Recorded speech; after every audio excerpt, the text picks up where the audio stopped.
To give you an overview, the end of term of Assam Assembly is on 20th of May, Kerala 23rd of May, Puducherry 15th of June, Tamil Nadu 10th of May, and West Bengal 7th of May.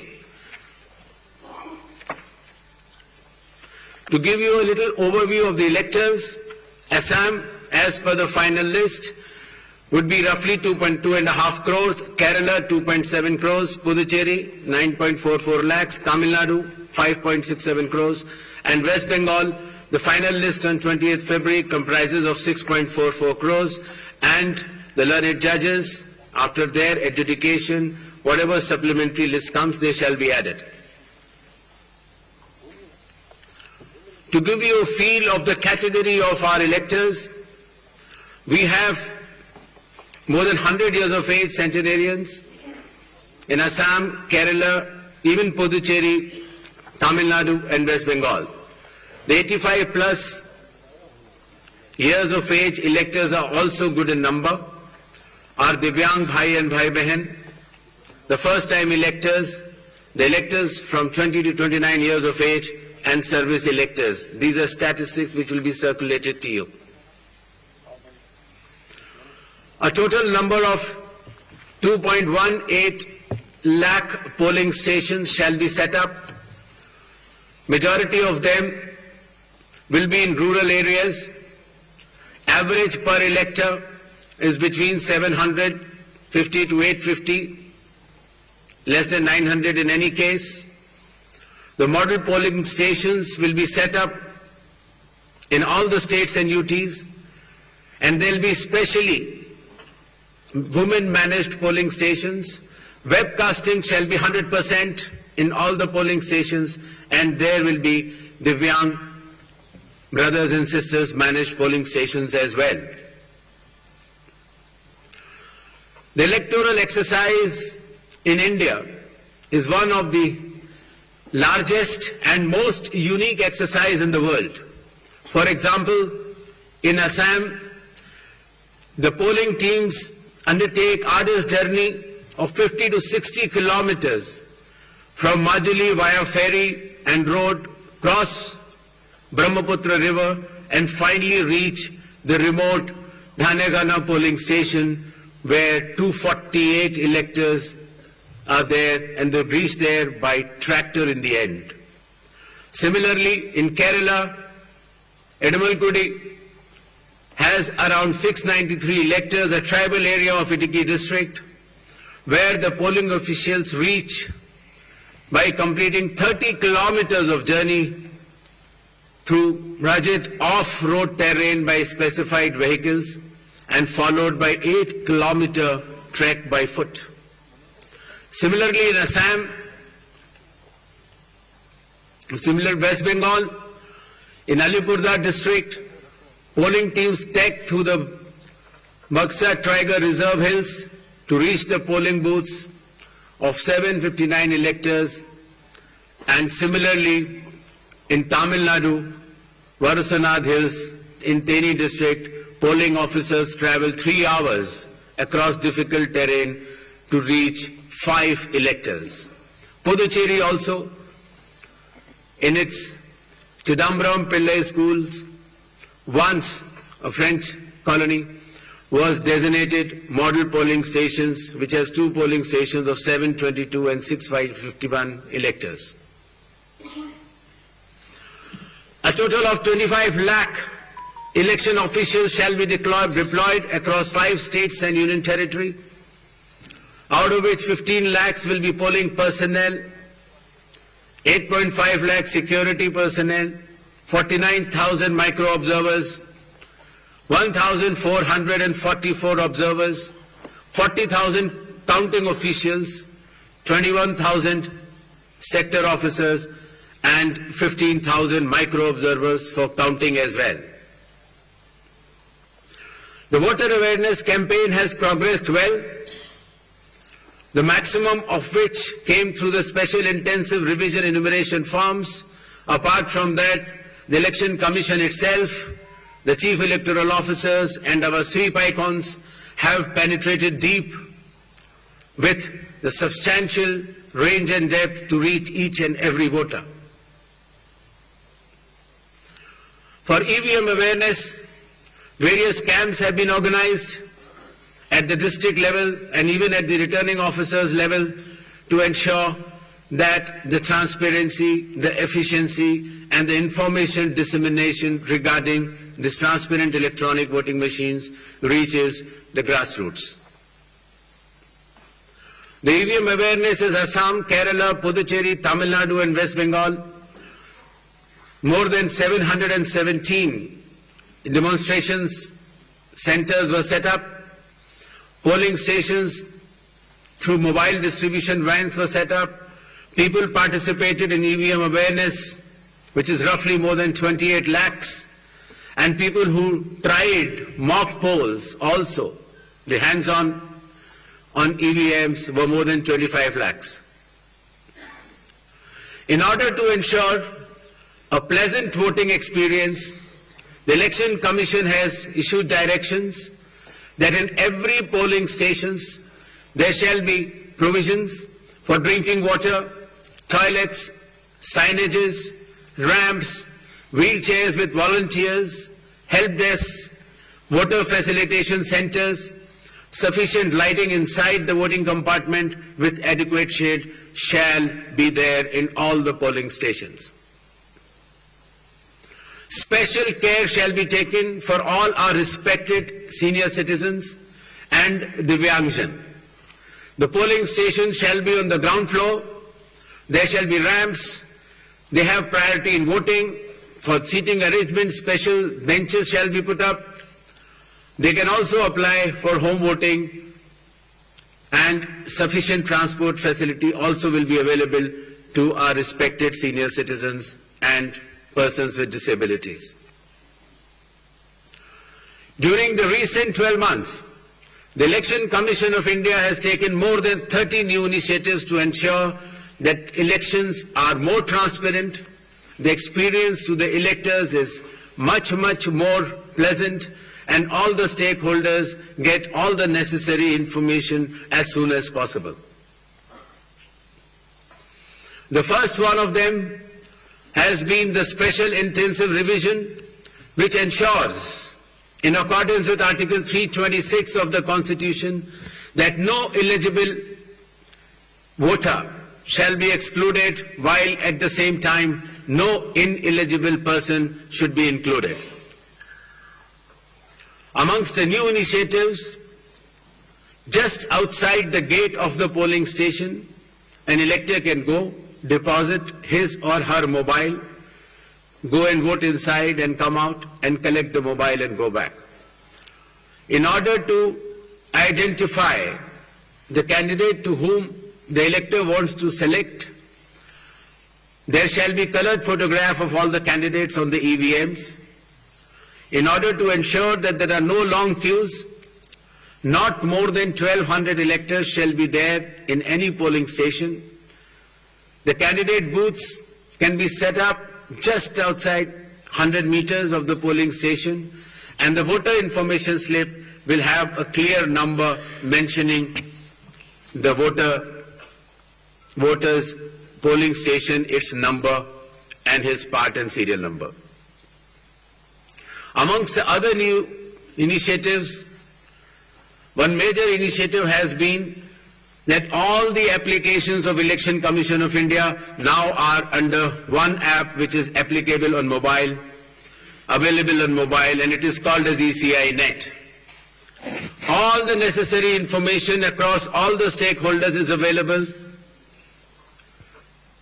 whether it is your EPIC card, whether it is your polling station, whether it is about the candidate, whether it is about the affidavits of the candidate, whether it is about the progress of polling which is taking place, or whether it is about counting.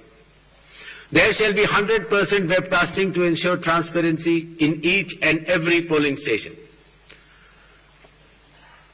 The presiding officers of every polling station shall input the number of votes cast after every 2 hours to ensure that voting percentages which are being relayed through the media to the public at large is by and large accurate, and at end of the poll, whatever the figures are there in 17C, accordingly the percentage is also displayed without any further delay.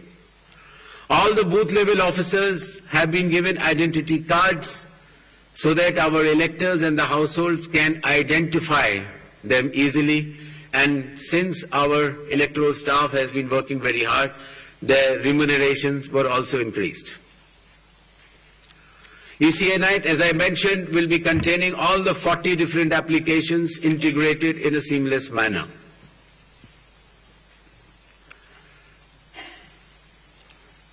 In another initiative to enhance transparency, the postal ballots will be counted 2 rounds before the EVMs. Similarly, all the statistics relating to the elections shall be available through ECI Net itself within 72 hours of counting being over. In case of any difference because of typographical errors between 17C, which is given at the polling stations, to all the polling agents who are present, and the EVM count, if there is a difference, the VVPATs of that EVM shall mandatorily be counted.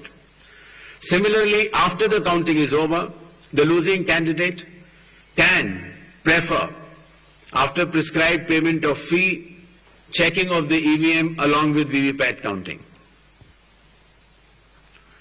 In order to ensure that the entire process is done similarly at all the polling stations, a gigantic training effort has been undertaken by the Election Commission of India by training officers right down to booth level officers by the Commission itself.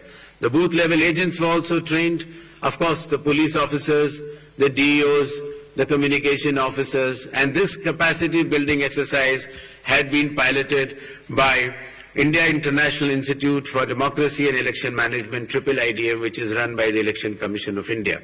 Election Commission of India also trains officers of more than 100 countries concurrently. In order to have a substantial dialogue and engagement with the stakeholders, the Commission adopted a consultative and collaborative approach by which more than 4,700 all-party meetings were held by all the returning officers, DEOs and CEOs of this country. Similarly, the Election Commission of India also invited all the national and state level political parties to have such meetings, and more than 28 such meetings have already taken place. There has been national conference with legal councils and interactions with field level beneficiaries, that is booth level officers, EROs, DEOs during the state visits. There have been other host of new initiatives which have been mentioned here, totaling to number 30. The slides will be there, and the Commission has been extremely proactive, transparent, efficient and consultative in its approach to ensure that the experience of election is much, much more pleasant to our prime stakeholder, that is the elector. Considering that India has been the mother of democracies and the largest of them all, with the most transparent elections taking place, the international idea is now currently being chaired by India. We also held an international conference with more than 70 countries. Next. Where the chief electoral officers from those countries has participated recently. Commission had review visits to all these 5 states/UT and met all the officers, as I had mentioned earlier, including our foot soldiers, that is our booth level officers. Clear directions have been issued to all the enforcement agencies, nearly 24 of them, that elections in these states and UT shall be inducement free and violence free. Directions have been issued to the collectors and the SPs that they have to act with complete impartiality and enforce the rule of law. The observers which will be visiting the states, their details should be made public, and any fake news on social media should be strictly monitored and necessary action taken.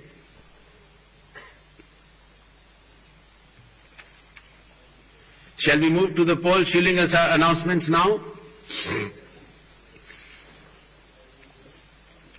Next. All 126 assembly constituencies for Assam, the polling shall be just in one phase, and the polling shall take place on 9th of April, Thursday, 2026. The counting shall be on 4th of May. All 140 assembly constituencies of Kerala shall also go for polling on 9th April, that is Thursday, and counting shall be on the same day, that is 4th May 2026. Puducherry also will go along with Assam and Kerala. The date of poll is 9th April and the counting will be 4th of May. Tamil Nadu. Tamil Nadu, all 234 assembly constituencies will go for poll on 23rd of April in one phase, and the counting shall be on the same day for all the 5 states/UT, that is 4th of May 2026. West Bengal. West Bengal, the 294 assembly constituencies, the polling shall be held in 2 phases. In the first phase 152 and the second phase 142. The date of poll shall be 23rd of April and 29th of April, and the counting shall be together for all, that is 4th of May 2026.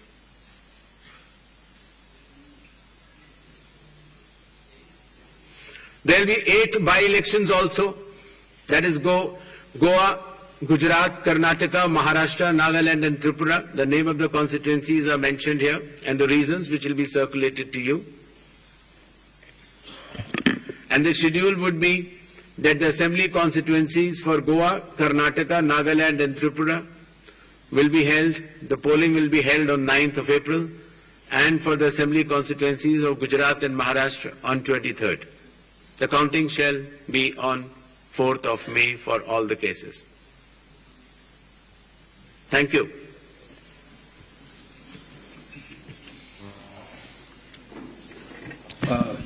Now we shall begin with the question answer session.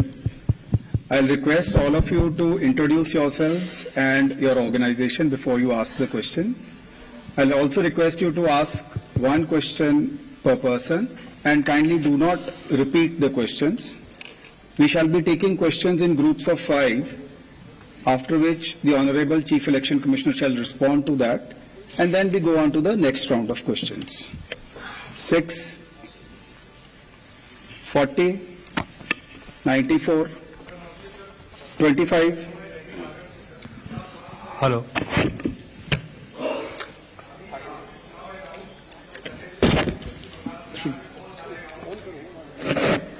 Three.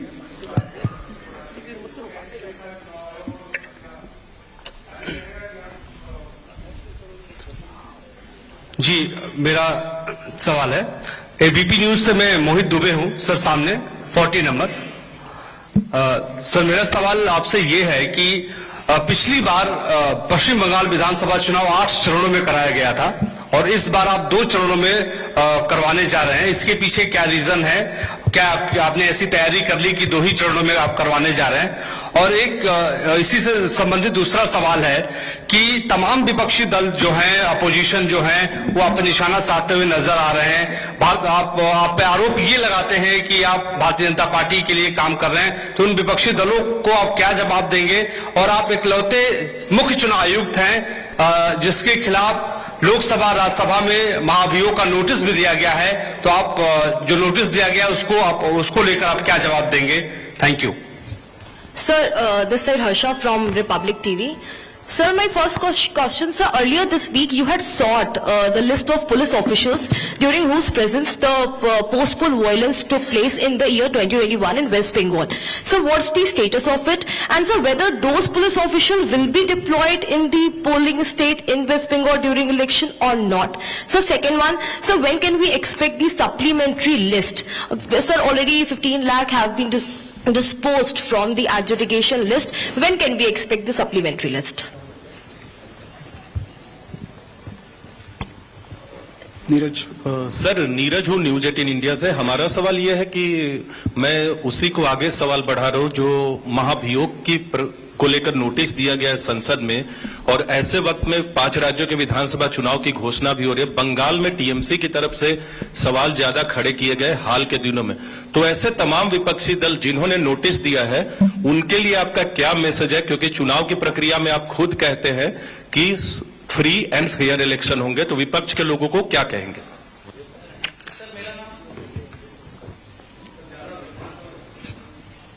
Sir, मैं Ashwin Kumar Singh NDTV से। Sir, आपकी press conference शुरू होने से कुछ देर पहले बंगाल की सरकार ने 500 रुपए का मानदेय बढ़ाया है पुजारियों और मुआजिनों के लिए, और साथ ही डीए भी बढ़ाया गया है। तो क्या ये मॉडल कोड ऑफ कंडक्ट लागू हो एक तरीके से आपकी प्रेस कॉन्फ्रेंस के 30 मिनट पहले किया गया, तो क्या कमीशन इस पर कुछ विचार करेगा? Sir, First of all, I'd like to make clear that the model code of conduct is applicable from now onwards. So actions taken prior to model code of conduct is the prerogative of the concerned government. But now onwards, the model code of conduct shall be applicable. With regards to the West Bengal elections to be held in 2 phases instead of 8 phases earlier, the Commission has held detailed deliberations, and in its considered opinion, it was found necessary to reduce the number of phases and bring it down to an extent where it is convenient for everybody. With regards to the police officers who were involved in the violence in earlier elections, the list has been sort of, as is known to the media during our visit to the West Bengal, and necessary action as per law shall be taken. With regards to the supplementary list, as per the orders of the Honorable Supreme Court, the learned judges working under the directions of the Honorable High Court of Calcutta would be bringing out this supplementary list, and as and when the supplementary list, the names are coming out, they shall be included in addition to the existing electors. With regards to some other questions, I would like to make it clear that elections in all these 4 states and the Union Territory of Puducherry shall be violence free and inducement free.